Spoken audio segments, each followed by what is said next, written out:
Hi friends, అందరికైతే very very good morning. అందరు లేచారా? వెళ్ళి అందరికి మా అయితే 4:30 అలా వేసాను ఫ్రెండ్స్. ఇవన్నైతే వంట చేస్తున్నా. ఏమేమి కూరగా చెప్పన్నా, ఇక బిన్నీస్, క్యారెట్, పచ్చి బఠానీ, కొన్ని చిక్కుడు గింజలు అన్నీ కలిపి అయితే ఈరోజు కర్రీ వండుతున్నాం. మీరు టీలు కాఫీలు తాగారా? నేనైతే ఇంకా టీ తాగలేదు, కనుక ముఖం కూడా వండుకోలేదు. ఎందుకంటే ఫస్ట్ వంట చేయాలని వంట చేస్తున్నా. ఈ పిల్లలకి ఈరోజు టిఫిన్ చేయకుండా వంట చేస్తున్నాను చూసారా ఈరోజు అయితే. మరి కర్రీ మీ పనులు ఎంతవరకు వచ్చినాయి, ఏం చేస్తున్నారు ఫ్రెండ్స్? నా పని అయితే ఇక ముందట ఊడ్చల్లుడు అవి అయిపోయినాయి, బోర్లు కూడా అన్నీ కంప్లీట్ అయినాయి. ఇప్పుడైతే ఫస్ట్ అయితే ఇక కర్రీ వండుతాను. ఈ కర్రీ వండి ముఖం కడుక్కొని టీ తాగి పనికి వెళ్ళి రావాలి, పనికి పోవాలి ఫ్రెండ్స్. నేనైతే ఇప్పుడు ఇంత డిస్క్ ప్రాబ్లం ఉన్న పని చేయడం తప్పదు కదా, పనికి వెళ్ళి రావాలి. ఇప్పుడు ఇక వంట చేసిపోదామని అందుకనే పొద్దున్నే లేచిన.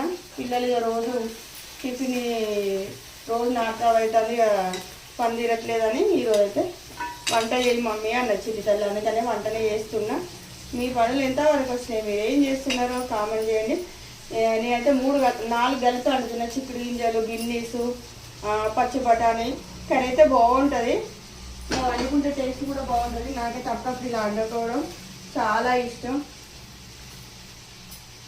ఓకేనా ఫ్రెండ్స్, వీడియో వస్తే లైక్ షేర్ సపోర్ట్ చేయండి. ప్రభాస్ సమయ ల్యాక్స్ అంటే తెలుసు మీ అందరికైతే. మరొక వీడియో అందరికైతే వెరీ వెరీ గుడ్ మార్నింగ్. ఓకేనా, మరొక వీడియోలో మళ్ళీ వెళ్తాం. Bye bye.